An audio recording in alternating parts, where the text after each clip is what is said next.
In some of these words we're adding ants, which forms nouns, and it's typically after an EAR, a URE, a Y where it says it, a T, a D or a B. So you can see I've highlighted the CE on the end of all of these words because you know when you see a C followed by an E, it's going to force the C into making it soft sound S. So there is a rule card which can help you with that in the future when to use ants or ents. You may like to refer to it. Now in the bottom section here we're looking at the G saying it's soft sound J. So you know if a G is followed by an E, an I or a Y, it's going to make it soft sound J. Now there's some other things that you can see in here too.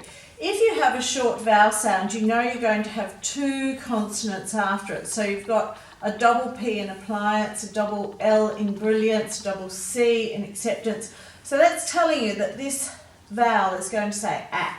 This vowel is going to say it. This vowel is going to say at. We tend to give it a schwat sound, but the correct pronunciation would be an at there.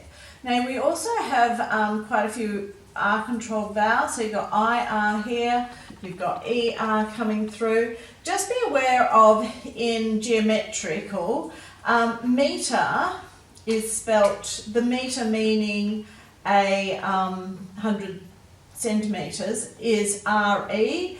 Metre is meaning a gadget that measures how much water or power or gas you've used is ER. So because this is referring to a mathematical term, not a gadget, we're doing the RE. Now when you make geometrical, you're changing the E away to put the ICAL in there. Now you can tell by the Y's in the middle of these words and because of the RE in geometrical that these are commonly Old Greek words because they were our early scientists, scholars, mathematicians, so they've created a lot of these words and we follow that Greek habit of putting the Y in the middle of a word for the I or E sound. Now let's go through and have a look at what each of these words mean. Appliance is a device or a piece of equipment designed to perform a specific use. Brilliance is sparkling light or radiance. Acceptance means agreement or approval. Circumstance is a situation or a state of affairs or an occurrence.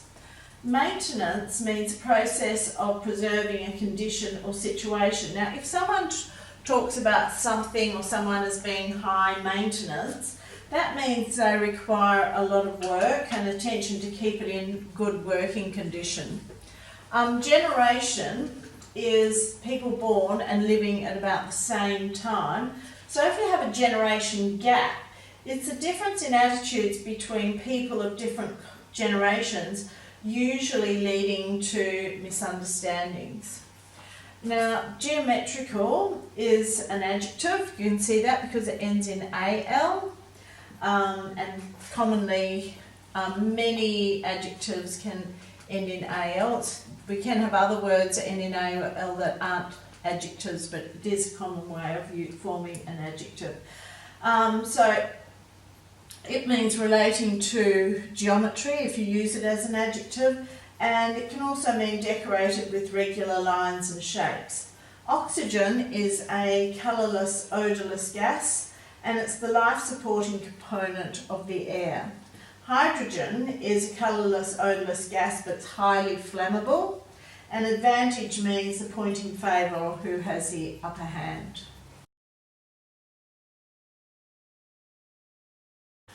Try to remember that we're using ants after EAR, URE, a Y that makes the IT sound a T, a D or a B. And if you refer to Spelling Rule Card 49, you'll also be able to see when we use ent, so that might help you quite a lot in the future.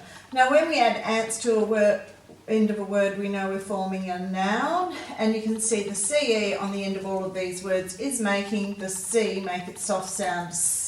Just like the GE in these words is making the G make its soft sound J.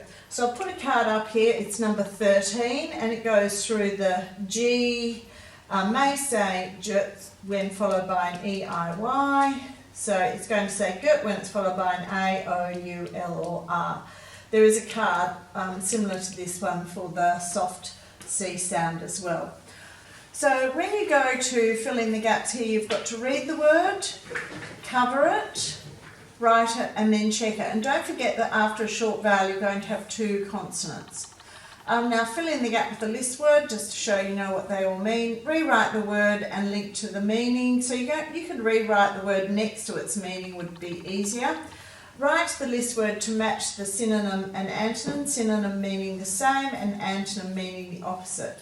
Label the synonym and antonym for each word. Then define and use in a sentence. If you can't remember what a generation gap or high maintenance means, go back to the day 1 video where we discuss both of them.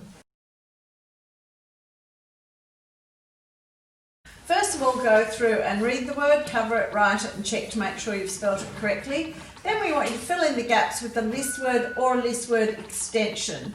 So we've given you some clues there with the number of letters in each word. Down here we've got write the base word for each list word, so you can go through and highlight that if you want to before you write them on the line. Put each one of the words below in the correct space. Now you really need to identify which one's the verb, adverb, noun, adjective, and then that will help you choose the correct word for each of these sentences. So once you've identified it's the structure of each of these words, and you can work out where it would best fit within the sentences. Down the bottom we've set you a bit of research. We want you to find out what are the chemical components of water, write them on the line, and then see if you can draw a water molecule in that box there.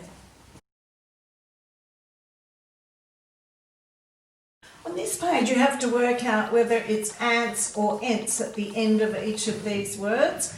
So I'll put the rules up here for you. You may also like to refer to the rule card.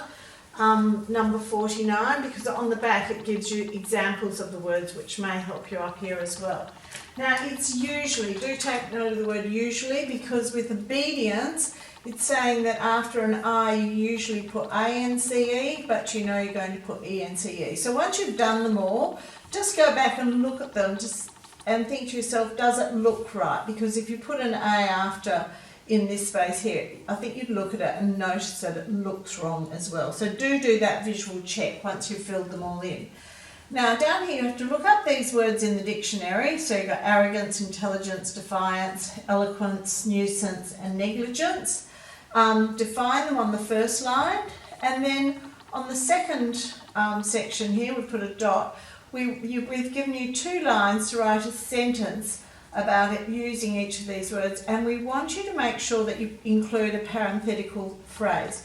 Now a parenthetical phrase, if you've forgotten, is a little bit of extra information that adds to the sentence, and you don't have to have it in. So we identify the parenthetical phrase by putting a comma at the start of it and at the end of it. And if you take that bit of information out between the 2 commas, then you'll notice that the sentence still makes sense. So I've done one just quickly for nuisance. So Tom, so this is my parenthetical phrase, who is the eldest in his family, so I'd have the comma before and after that phrase, thinks his siblings are a nuisance. So I've used the word nuisance and I've included the parenthetical phrase. So I hope you enjoy working with some of these words. You can make some really interesting sentences with them.